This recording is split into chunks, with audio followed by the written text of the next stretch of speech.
Hello students, welcome to commerce with आज जी। मेरा नाम है रोहित गर्ग और आज की नई इकोनॉमिक्स क्लास में आप सभी का स्वागत है।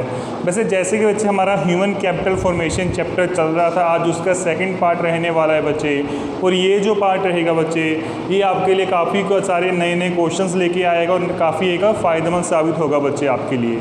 जैसे कि बच्चे हमने ह्यूमन कैपिटल फॉर्मेशन के बारे में जाना था कि ह्यूमन कैपिटल फॉर्मेशन एक ऐसी प्रोसेस है जो कि बच्चे आम सिटीजन्स को एक बेहतर सिटीजन बनाती है, एक स्किल्ड वर्कर्स बना देती है उनको, ताकि वो जो हमारे देश में कंट्रीब्यूट कर पाएँ, प्रोडक्शन कर पाएँ और हमारी इनकम को इंक्रीज़ कर सकें। सो आज की हमारी वीडियो में बच्चे हम कुछ मैं कहूँगा उस चीज़ की कोशिश करेंगे, उस चीज़ को पढ़ने की जो कि इस चीज़ के लिए बहुत ही इंपॉर्टेंट चीज़ है, जो कि बच्चे एजुकेशन है ना। जैसे कि हमने एक प्रॉब्लम फेस की थी हमारे देश में कि हमारे देश में ह्यूमन कैपिटल फॉर्मेशन क्यों नहीं हो रही, तो उसका बच्चे एक मेन कारण था कि एजुकेशन, कि हमारे देश में एजुकेशन की जो स्टैंडर्ड्स है वो अभी इतने अच्छे नहीं हुए हैं। तो बच्चे हम एजुकेशन के बारे में अगर आज पढ़ें तो अगर इसकी चीज़ में बता दूँ, डेफिनेशन की अगर बात करूँ बच्चे, तो एजुकेशन एक प्रोसेस होती है जिसमें बच्चे हम टीचिंग भी करते हैं, चीज़ों को एक्सपीरियंस भी करते हैं और चीज़ों को लर्न भी करते हैं, है ना। और ये बच्चे अगर इसकी एडवांटेजेस की अगर मैं बात करूँगा किसकी एजुकेशन की, तो बच्चे बहुत सारी एडवांटेजेस आ जाएंगी। फिर भी बच्चे अगर आपसे कोई 2 मार्क्स का क्वेश्चन भी पूछ लेता है कि बताइए कि एजुकेशन एक कितना बड़ा इंपॉर्टेंट पॉइंट है ह्यूमन कैपिटल फॉर्मेशन में, तो उसमें बच्चे आप लिख सकते हो कि इसकी एडवांटेजेस में आप क्या लिख कर आ सकते हो कि एक एजुकेशन जो है वो ह्यूमन कैपिटल फॉर्मेशन में एक बहुत ही अच्छा पॉइंट क्यों है बच्चे, क्यों है। देखो, अगर पहली पॉइंट है बच्चे क्या है, ये डेवलप करता है बच्चे वेल बिहेवियर वाले बंदे बच्चे। जैसा कि मैंने पहले भी किया था, पढ़ा था कि ये जो एजुकेशन है बच्चे वो वेल बिहेवियर वाले सिटीजन्स पैदा करती है, यानी कि जो सिटीजन होंगे बच्चे उनको पता होगा कि कैसे बिहेव करना है, उनका बिहेवियर बहुत ही अच्छा होगा। ठीक है बच्चे। दूसरा क्या है, गिव्स अस डेवलपमेंट। बच्चे अगर एजुकेशन है, इसी की वजह से नई नई चीज़ें हम पढ़ पाते हैं, तभी कुछ रिसर्च कर पाते हैं, तभी बच्चे हम डेवलपमेंट कर पाते हैं, है ना। Improves decision making. बच्चे क्या होता है कि हमारे कोई भी पर्सन है ना, डिसीज़न लेना सबसे एक इम्पॉर्टेंट चीज़ होती है कि एक आदमी अपनी ज़िंदगी में कैसे डिसीज़न लेता है। और बच्चे वो कोर्स क्या चीज़ डिसाइड करती है, वो आपकी पढ़ाई लिखाई, आपकी एजुकेशन और आपकी बच्चे एक्सपीरियंस मैटर करता है कि आप किस पॉइंट पे आके कैसा डिसीज़न लोगे। सो एजुकेशन एक ऐसी चीज़ है बच्चे जो आपको एक एडवांटेज प्रोवाइड करती है कि आपको अपने जीवन में किस पॉइंट पे आके कैसे डिसीजंस लेने हैं बच्चे, है ना। और भी बच्चे अगर मैं तो वैसे ही कोई पॉइंट्स बता रहा हूँ एडवांटेजेस अपनी तरफ से, आप बच्चे कुछ भी बता सकते हो कि हमें जॉब लेने में हेल्प करती हैं, हमारी क्या है स्किल्स को बढ़ाने में हेल्प करती है, हमारी चीज़ों को ट्रेन करती है, हमें पता चलता है कि अच्छी चीज़ और बुरी चीज़ क्या होती है वगैरह वगैरह। बच्चे एजुकेशन की तो बहुत सारे एडवांटेजेस आपके सामने निकल के आ जाएंगे, है ना बच्चे।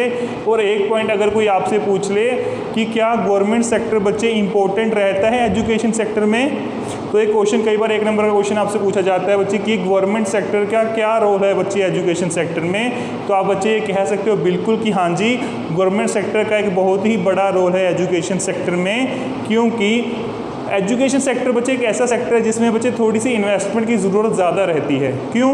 क्योंकि हमने बच्चे स्कूल सेटअप करने हैं, कॉलेजेस सेटअप करनी है, यूनिवर्सिटी सेटअप करनी है ना। हमने टीचर्स को हायर करना है, नई नई मॉडर्न फैसिलिटीज़ लेके आनी है, जिसके कारण बच्चे एजुकेशन फील्ड में इन्वेस्टमेंट करना बहुत ही इंपॉर्टेंट हो जाता है। और बच्चे हम जानते हैं कि हमारे देश में इतने भी बड़े इन्वेस्टर्स नहीं हैं कि एजुकेशन का जो बच्चे पूरा का पूरा खर्चा है वो प्राइवेट हाथों में हम दे सकते हैं। इसकी वजह से बच्चे गवर्नमेंट एक सेक्टर एक ऐसा एक हमें प्रोवाइड कर सकती है चीज़ें, यानी कि इन्वेस्टमेंट प्रोवाइड कर सकती है, जिससे हमारा एजुकेशन सेक्टर ग्रो कर सकता है। अगर बच्चे गवर्नमेंट ही कंट्रीब्यूट नहीं करेगी एजुकेशन सेक्टर में, उसमें इन्वेस्ट ही नहीं करेगी बच्चे, तो हमारा एजुकेशन सेक्टर बिल्कुल भी ग्रो नहीं करेगा। और एजुकेशन सेक्टर अगर ग्रोथ नहीं करेगा तो एजुकेशन के डिसएडवांटेज आप जानते हैं बच्चे, है ना तो कोई वेल मेंटेन बच्चे यहाँ पे पर्सन होगा, ना ही कोई पढ़ा लिखा होगा, ना ही किसी को सच के और मतलब सही चीज़ क्या है बुरी चीज़ क्या है इसके बारे में नहीं पता चलेगा। मतलब एजुकेशन की इंपॉर्टेंस मैं आपको पहले ही बता चुका हूँ और पॉइंट्स आप खुद भी जानते हैं बच्चे। ठीक है बच्चे, तो मेरा ये बढ़ाने का मतलब क्या था कि अगर कोई आपसे एक क्वेश्चन निकल के आ जाए कि एजुकेशन का रोल बताएं ह्यूमन कैपिटल फॉर्मेशन में, तो आप बता सको कि एजुकेशन की पहले डेफिनेशन बता के कि हाँ जी एजुकेशन एक बहुत बड़ा रोल है, इसकी क्या क्या एडवांटेज आप बता दोगे। और गवर्नमेंट भी एजुकेशन सेक्टर को अगर प्रमोट करेगी तो ही जाके हमारा एजुकेशन सेक्टर है जो ह्यूमन कैपिटल फॉर्मेशन कर पाएगा। क्लियर बच्चे? अभी बच्चे एक बात निकल के आएगी कि वो आपसे पूछेगा कि चलो ठीक है कि एजुकेशन सेक्टर आपको प्रोवाइड करता है ये कुछ, तो बताओ यार तुम्हारे देश ने किया क्या है आज के लिए कि हम कह रहे हैं कि एजुकेशन सेक्टर ग्रो करना चाहिए। तो अगर हम देखें कि यार इतने सालों से जब से तुम्हें इंडिपेंडेंस मिली है इंडिया को, तो हमारी गवर्नमेंट ने हमारी जो देशवासी हैं मैं कह सकता हूँ कि उनके लिए क्या किया गया है सरकार के द्वारा, तो उसके बारे में सारी हम बच्चे डिटेल्स पढ़ेंगे। मेनली तो बच्चे अभी जो मैं पढ़ाऊँगा वो डाटा रहने वाला आपके लिए है ना, थोड़ी प्रेजेंटेशन रहेगी, उसको आप रट्टा भी मार लोगे तो कोई बड़ी बात नहीं रहेगी, लेकिन कोशिश किया करो कि रट्टा थोड़ा कम मारना पड़े है ना। लेकिन अभी जो थोड़ा स्टैटिस्टिकल डाटा होता है थोड़ा बहुत तो याद करना पड़ता है। मैं ये नहीं कहता कि पॉइंट टू पॉइंट याद रखो, रट्टे मार लो कोई बात नहीं, लेकिन जो वो चीज़ मेन चीज़ कहना चाहता है वो बंदा उसको थोड़ा सा याद रख लेना। कि मान लो एक बंदा कहने जा रहा है कि लिटरेसी रेट की अगर मैं बात करूं बच्चे, अगर वो लिटरेसी रेट समझाना चाह रहा है कि अगर कोई बंदा कह दे कि जो 1951 में या फिर जब इंडिपेंडेंस मिली थी तब जाके हमारी जो लिटरेसी रेट थी वो सिर्फ 20% थी बच्चे, ठीक है। तो मुझे नहीं पता कि 19 पॉइंट ये थी या 21 पॉइंट कुछ थी, मैंने बच्चे मुझे अप्रोक्सीमेट पता है कि नियर अबाउट 20% थी और अभी आके ये नियर अबाउट 70 या 75% हो गई है। तो मतलब बच्चों आपको एक बेसिक आइडिया होने चाहिए कि चेंज क्या आया है ओवर द ईयर्स। यानी कि मैं कह दूं कि अगर near about 20 years in 1950 and it is about near about 75% इन 2019, तो इसमें कोई भी गलत नहीं होगा और ना ही मैंने बच्चे इस चीज़ का रट्टा लगाया है, ठीक है। तो समझ रहे हो कि चीज़ को थोड़ा सा आपको पता होना चाहिए कि इसमें चेंजेस क्या आई हैं नॉर्मल, बिल्कुल पॉइंट टू पॉइंट याद करने की कोई भी ज़रूरत नहीं रहेगी, ठीक है बच्चे। अभी हम बात करेंगे कि हमारे एजुकेशन सेक्टर ने कितना ग्रोथ किया है, कितना उसमें चेंज आया। तो अभी बच्चे बात करेंगे कि कैसी ग्रोथ हुई है हमारे एजुकेशन सेक्टर में, है ना। यानी कि इसका पॉइंट का क्या नेम है बच्चे, growth sector in India, growth of education sector. हमारे एजुकेशन सेक्टर में ग्रोथ जो हुई है इन इंडिया। तो बच्चे थोड़े छोटे पॉइंट्स लेके आऊँगा, उसके बारे में थोड़ा स्टैटिस्टिकल डाटा लिखवाऊँगा और अगर कोई उसके अलावा कोई आपको पॉइंट बताने वाला हो तो वो मैं आपको नोट करवा दूँगा। तो कोशिश करना बच्चे अगर बुक में से याद कर लोगे तो भी कोई दिक्कत नहीं है, लेकिन अगर सारा आपको याद करने में दिक्कत आती है तो जो मेन लिखवा रहा हूँ बच्चे बस वो याद कर लेना। क्लियर बच्चे? अगर बच्चे किसी देश के हमने एजुकेशन सेक्टर की ग्रोथ देखनी हो तो उसके काफ़ी मेजर्स है बच्चे। सबसे पहले उसकी चेक करनी पड़ती है कि जनरल एजुकेशन कैसी है बच्चे। जनरल एजुकेशन होती है कि ओवरऑल एजुकेशन कैसी है एक देश में। तो पहला वर्ड निकल के आएगा बच्चे जनरल एजुकेशन का, जनरल एजुकेशन का बच्चे।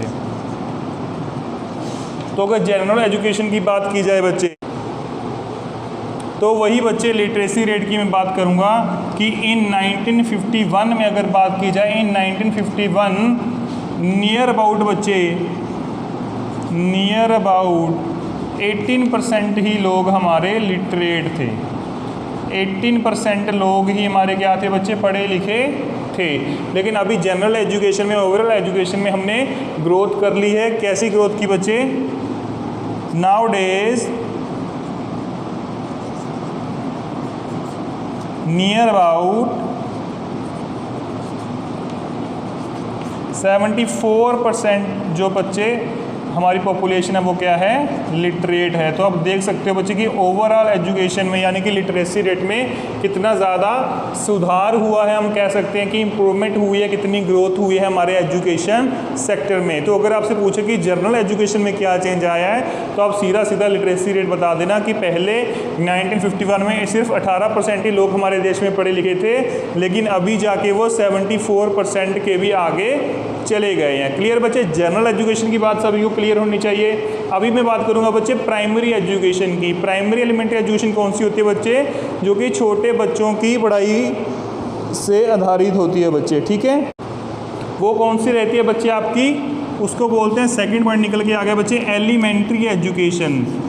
एलिमेंट्री एजुकेशन बच्चे, छोटे बच्चों की एलिमेंट्री एजुकेशन, अगर इसको एक वर्ड में बच्चे मैं बता दूं, अगर बताऊं कि अप टू 8th क्लास बच्चे, अप टू 8th क्लास क्या होती है आपकी एलिमेंट्री एजुकेशन होती है बच्चे, यानी 6 से लेके 14 साल के बच्चों वाले जो भी पढ़ाई करते हैं बच्चे वो एलिमेंट्री एजुकेशन के बीच में आती है। तो इसमें भी बच्चे अगर ग्रोथ की बात की जाए, मतलब कितना हमने चेंज आया है, तो क्या लिख के आओगे कि 1951 में बच्चे, 1951 में क्या था उस टाइम पे 2.23 लाख स्कूल थे बच्चे, नोट करना स्कूल थे बच्चे, कितने 2.23 लाख स्कूल थे 1951 में, क्लियर है। जो कि बच्चे अभी बढ़ के 5-6 टाइम बढ़ गए हैं। 2015-16 की अगर बच्चे सेंसस की बात की जाए उस टाइम पे 12 पॉइंट करके कुछ 12.5 के नज़दीक लाख स्कूल आपके बन गए हैं ऑल ओवर इंडिया में, जो कि एलिमेंट्री एजुकेशन प्रोवाइड करते हैं, जो कि एक बच्चे बहुत ही बड़ी बात है हमारे देश के लिए कि हमने 6 गुना जाके अपने एलिमेंट्री एजुकेशन स्कूल्स को बढ़ा दिया है, यानी कि हमारी ग्रोथ काफ़ी अच्छी हो गई है बच्चे, क्लियर बच्चे। जनरल एजुकेशन के बारे में पता चल गया, ओवरऑल एजुकेशन होती है लिटरेसी रेट, और अभी एलिमेंट्री एजुकेशन के बारे में पता चल गया जो कि अप टू 8th क्लास होती है 6 से लेकर 14 साल के बच्चों के लिए, जिसमें भी हमने कम से कम 6 गुना ग्रोथ तो की है बच्चे, क्लियर है। नेक्स्ट पे चलें अभी बच्चे, तो अभी हम बात करेंगे बच्चे सेकेंडरी एजुकेशन की, है ना। 8 के बाद 10th 11th 12th जो आपकी आ जाती है बच्चे, सेकेंडरी एजुकेशन जो आ जाती है सेकेंडरी एजुकेशन,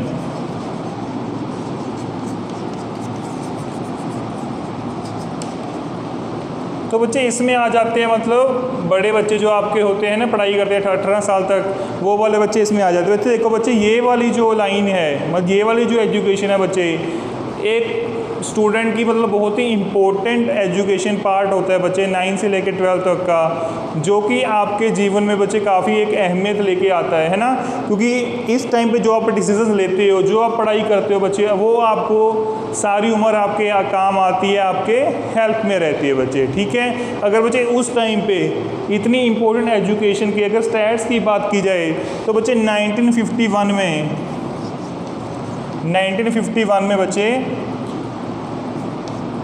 7.4 थाउजेंड स्कूल से बच्चे, स्कूल्स कितने थे 7.4 थाउजेंड, सिर्फ 1000।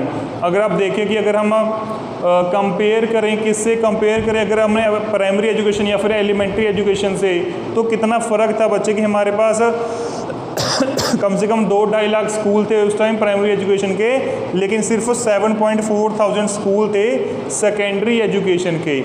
और बच्चे 7.4 थाउजेंड इसमें स्कूल थे, लेकिन बच्चे कितने पढ़ते थे, सिर्फ 15 लाख बच्चे, 15 लाख स्टूडेंट्स थे उस टाइम पे।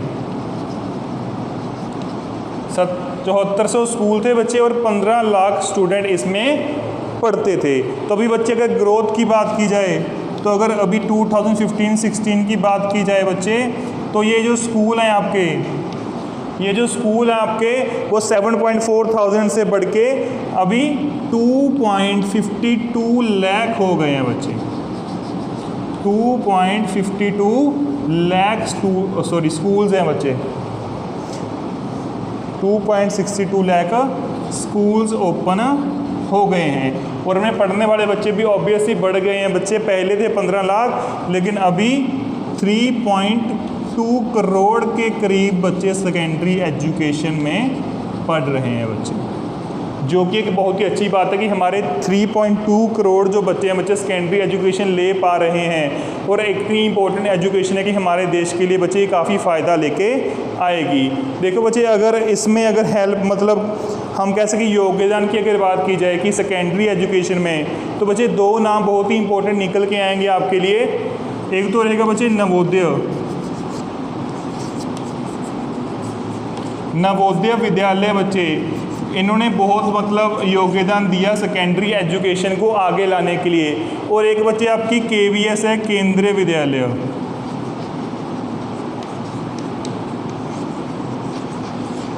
ये दो एसोसिएशन से बच्चे जिन्होंने हेल्प की हमारे देश में सेकेंडरी एजुकेशन को बढ़ाने के लिए, उसकी ग्रोथ करने के लिए। एक थी नवोदय विद्यालय बच्चे और दूसरा था केंद्र विद्यालय। आई होप बच्चे तीनों पॉइंट्स, अभी थर्ड हमारे 3 पॉइंट्स हो गए बच्चे, जनरल एजुकेशन, प्राइमरी एजुकेशन और सेकेंडरी एजुकेशन। इसके बाद बच्चे हम हायर एजुकेशन की बात करेंगे, यानी कॉलेजेस और यूनिवर्सिटीज़ की। ठीक है बच्चे, ये क्लियर होती जा रही है बात। आई होप बच्चे आप नोट कर रहे होंगे इसको। तो बच्चे जैसा कि बताया कि अभी हम हायर एजुकेशन के बारे में पढ़ेंगे। हमारा 4th पॉइंट है बच्चे हायर एजुकेशन के रिलेटेड, यानी कि कॉलेजेस और यूनिवर्सिटी के रिलेटेड। तो बच्चे इसमें तो काफ़ी ग्रोथ आई है, पहले की रिगार्डिंग बहुत ही बढ़िया ग्रोथ बच्चे आपको देखने में मिली है इसमें। अगर बच्चे इसमें क्या चीज़ें आती है, यूनिवर्सिटी कॉलेजेस आती हैं। तो अगर बच्चे यूनिवर्सिटीज़ की बात की जाए तो इस टाइम पे लगभग 799 यूनिवर्सिटीज़ हैं बच्चे हमारे इंडिया में। 799 यूनिवर्सिटीज़ बच्चे, कॉलेजेस की बात नहीं कर रहा हूँ मैं, यूनिवर्सिटीज़ की बात कर रहा हूँ। ये तो बच्चे ओवरऑल स्टेट को मिला के सारी यूनिवर्सिटीज़ होगी। सेंट्रल लेवल पे भी बच्चे हमारी 44 सेंट्रल यूनिवर्सिटी बच्चे 44। ये तो बच्चे टोटल यूनिवर्सिटी से आपकी स्टेट वगैरह सब कुछ मिला के, लेकिन 44 सेंट्रल लेवल पे भी आपकी क्या बच्चे सेंट्रल यूनिवर्सिटीज़ आपके पास मौजूद हैं। अभी बच्चे बात करेंगे कॉलेजेस की, तो 39071 कितने बच्चे 39,071 कॉलेजेस आपके पास अवेलेबल हैं, जिससे आप अपनी हायर एजुकेशन को कंप्लीट कर सकते हो। और इन सभी का बच्चे फ़ायदा कितने बच्चे उठा रहे हैं, लगभग 346 लाख बच्चे, 346 लाख स्टूडेंट्स जो हैं इन यूनिवर्सिटीज़ और कॉलेजेस में अपनी हायर एजुकेशन को कंप्लीट कर रहे हैं, हायर एजुकेशन ले रहे हैं। ठीक है बच्चे, जो कि एक अच्छी ग्रोथ है, जो कि दिखाता है कि हमारे जो मतलब स्टूडेंट्स हैं वो कितने आगे पढ़ रहे हैं, कितने एजुकेटेड हैं और कितना वो आगे बढ़ सकते हैं। ठीक है बच्चे, तो आई होप आपको दिख गया हो कि हमारे देश ने कितनी ग्रोथ कर ली है। तो बच्चे अगर बाकी में पॉइंट्स की बात की जाए, है ना, तो मैं आपको एक बात बता दूं कि बाकी जो भी पॉइंट्स है, जो कि आपकी वोकेबुलरी एजुकेशन है, वोकेशनल एजुकेशन है, या और भी लिटरेसी रेट है बच्चे, ये सारी इन्फॉर्मेशन जो है ना, मैं आपको बताऊं कि याद रखने वाली चीज़ें हैं। उसमें वो ना मैं आपको चार्ट बना के दे दूंगा बच्चे सारा का सारा, कि जिसमें आपको थोड़ा मोटा डाटा लिखा हो तो क्या कि आपको याद ना करना पड़े, ताकि आपके लिए बच्चे फ़ायदेमंद हो जाए। देखो मुझे भी ऐसी चीज़ें करानी नहीं पसंद है जिसमें आपको रट्टा लगाना पड़े, है ना। तो बच्चे कैसा करूँगा कि अभी बस ये 4 मेन है इसके बच्चे। वैसे कौन से, general education, primary education, secondary और हायर एजुकेशन, ये 4 इसकी मेन एजुकेशन स्ट्रीम्स है बच्चे। इसको मैंने आपको करवा दिया, बाकी वाले के मैं सिर्फ आपको डाटा दे दूंगा बच्चे, एक PDF बना के, आप उसको याद कर लेना, आपके लिए बच्चे फ़ायदेमंद हो जाएगा, आपके क्वेश्चन कंप्लीट हो जाएगा बच्चे। ठीक है, ये वाला जो बच्चे चैप्टर था आप में, इसमें बच्चे ह्यूमन कैपिटल फॉर्मेशन में बच्चे एजुकेशन की बहुत ही इंपॉर्टेंट चीज़ थी। सो एजुकेशन का आपको डेफिनेशन बच्चे, उसकी इंपॉर्टेंस और गवर्नमेंट का रोल पता होना चाहिए। और ये जो बच्चे ग्रोथ की है हमारे देश ने एजुकेशन सेक्टर में, इसका थोड़ा बहुत आपको डाटा भी याद होना चाहिए बच्चे। क्लियर है। सो इस बच्चे अब ये इस चैप्टर का बच्चे मैं लास्ट टॉपिक करवा देता हूँ, फिर आपका ये चैप्टर भी कंप्लीट हो जाएगा। और टेस्ट की हम बात बच्चे बाद में बता दूँ कि पिछला वाला टेस्ट भी अभी हमारा नहीं हुआ है बच्चे। टेस्ट का ऐसा है कि अभी हम कोशिश कर रहे हैं कि अभी आपके सेमेस्टर 1 के टेस्ट हुए हैं, तो कोशिश करेंगे कि टेस्ट अगर नहीं भी होगा तो कोई बात नहीं, लेकिन रिवीजन हम साथ साथ करते रहेंगे और सिलेबस को हम थोड़ा पेस से करने की कोशिश करेंगे, ताकि आपको लेकिन समझ भी आता रहे और आप आगे भी बढ़ते रहो। क्लियर बच्चे। लास्ट टॉपिक पे चलते हैं बच्चे इस लेसन के। तो बच्चे हमने एजुकेशन सेक्टर की बात की थी कि कितना हमने ग्रो कर लिया है, लेकिन बच्चे अभी भी कुछ सवाल मन में आएंगे कि क्या हमारा एजुकेशन सेक्टर जो है पूरी तरीके से ग्रो कर गया है बच्चे। तो नहीं बच्चे, हमारा अभी भी जो एजुकेशन सेक्टर है वो पूरी तरीके से ग्रो नहीं किया है। वही हमने कुछ बच्चे पॉइंट्स करने कि हमारा एजुकेशन सेक्टर जो है वो पूरी तरीके से ग्रो क्यों नहीं हो पाया बच्चे। ये रहे आपके बच्चे चैलेंजेस। बच्चे टॉपिक का नाम है आपके चैलेंजेस ऑफ एजुकेशन, जो आपके एजुकेशन सेक्टर में बच्चे चैलेंज निकल के आ रहे हैं, है ना। तो बच्चे क्या क्या चैलेंज हो सकते हैं आपके हिसाब से कि जिसकी वजह से हमारा एजुकेशन सेक्टर ग्रो नहीं कर पाया। तो बच्चे कैसे आप देखोगे, देखो अभी भी बच्चे हमारे देश में इलिटरेट्स बहुत है बच्चे, लार्ज नंबर ऑफ इलिटरेसी, कि अभी भी बच्चे हमारे देश में इलिटरेसी काफ़ी नंबर में मौजूद है। कि अगर आप देखोगे कि हमारे देश में अभी भी 20 से लेकर 25% तक लोग इलिटरेट हैं, जो कि बच्चे हमारी पॉपुलेशन भी इतनी सारी है, तो आप देख सकते हो कि हमारे देश में कितने बंदे इलिटरेट्स होंगे। तो ये बच्चे पहली ड्रॉबैक निकल के आई है हमारे एजुकेशन सेक्टर की, कि इतनी ग्रोथ करने के बावजूद भी, इतने सर्विसेज स्कूल्स खोलने के बाद भी अभी भी हमारे काफ़ी सारे पॉपुलेशन जो है बच्चे इलिटरेट है, यानी कि अभी भी पढ़ी लिखी नहीं है बच्चे। सेकंड पॉइंट बच्चे निकल के आएगा बच्चे आपकी degree oriented, degree oriented education. बच्चे ये वर्ड मैंने आपको पहले भी कई बार डिस्कस किया आपके साथ कि डिग्री ओरिएंटेड एजुकेशन है हमारे यहाँ पे, जॉब ओरिएंटेड एजुकेशन नहीं है बच्चे। देखो बच्चे हमारे पर ये एजुकेशन सेक्टर जो है वो ध्यान देता है कि कैसे आपको, आप पास कैसे हों, कैसे आपको डिग्री मिल जाए, तो बस आप खुश हो जाते हो कि डिग्री कंप्लीट हो गई। लेकिन बच्चे हमारे एजुकेशन सेक्टर ऐसा नहीं होना चाहिए। एजुकेशन सेक्टर ऐसा होना चाहिए कि जो हमें ऐसे स्किल्स प्रोवाइड करे, हमें ऐसे पढ़ाए कि हमें जॉब मिल जाए बच्चे, है ना। हम इतने कैपेबल हो जाए कि हमको जॉब साथ ही साथ में मिल जाए, हमारी अनएम्प्लॉयमेंट दूर हो, हम अपने देश को कंट्रीब्यूट कर पाएँ। ठीक है बच्चे, तो हमारी एक ड्रॉबैक निकल के आई एजुकेशन सेक्टर की कि हमारे यहाँ जो पढ़ाई होती है बच्चे वो डिग्री ओरिएंटेड होती है, ना कि जॉब ओरिएंटेड, कि हमें पढ़कर डिग्री तो मिल जाएगी लेकिन जॉब नहीं मिलेगी बच्चे। थर्ड पॉइंट बच्चे जो निकल के आया वो रहेगी बच्चे जेंडर बायसनेस। जेंडर बायसनेस बच्चे, भेदभाव, बायसनेस यानी कि भेदभाव करना है ना लड़का और लड़की में। अभी भी बच्चे हम शुरू से देख के आते हैं कि एजुकेशन सेक्टर में ज़्यादातर बच्चे बॉयज़ को प्रेफर किया जाता है कि वो हायर एजुकेशन उनको मिले, है ना, अच्छी एजुकेशन, ज़्यादा बढ़िया वो एजुकेशन ले पाएँ और अच्छे प्रोफेशनल कोर्सेज करें और अपनी लाइफ में आगे बढ़ जाएं। लेकिन अभी भी बच्चे, इंडिया का हमारा पिछड़ा हुआ देश कैसे रह गया बच्चे कि यहाँ पे अभी भी जेंडर बायसनेस है। लड़कियों को बच्चे हायर एजुकेशन मिलने में बहुत ही ज़्यादा प्रॉब्लम्स दिखाई दे सकते हैं, क्योंकि काफ़ी सारे पेरेंट्स बच्चे इतना नहीं इन्वेस्ट करते गर्ल्स की पढ़ाई में एज़ कम्पेयर टू बॉयज़ की पढ़ाई में, जो कि बच्चे हमारे देश के लिए एक शर्मनाक बात है। मैं कहूँगा एज़ अ बॉय भी बच्चे में या फिर एज़ ए ह्यूमन, मैं सभी पेरेंट्स को बच्चे यही सलाह दूंगा कि आप चाहे बच्चे, आपका बच्चा मतलब बॉय है या गर्ल है, आप पूरा का पूरा इन्वेस्ट करें। चाहे आपका बच्चा बॉय है या गर्ल है, आपको इन्वेस्टमेंट करनी चाहिए, क्योंकि बच्चे, पेरेंट्स को मैं कह रहा हूँ कि ये जो पढ़ाई पे खर्चा होता है ना, ये खर्चा नहीं होता, ये आपकी इन्वेस्टमेंट होती है ना। अभी लड़का और लड़की में कभी भी कोई फ़र्क नहीं रह भी नहीं गया और करना भी नहीं चाहिए था पहले भी और आगे भी नहीं होना चाहिए बच्चे, है ना। तो आप भी बच्चे, अगर आप लड़कियां मेरी बात सुन रही हैं तो बच्चे आपको अपने घर वालों के ऊपर ज़रूर प्राउड होना चाहिए कि वो आपको इतनी फैसिलिटीज़ प्रोवाइड कर रहे हैं कि आप आज एजुकेशन ले रहे हो, है ना।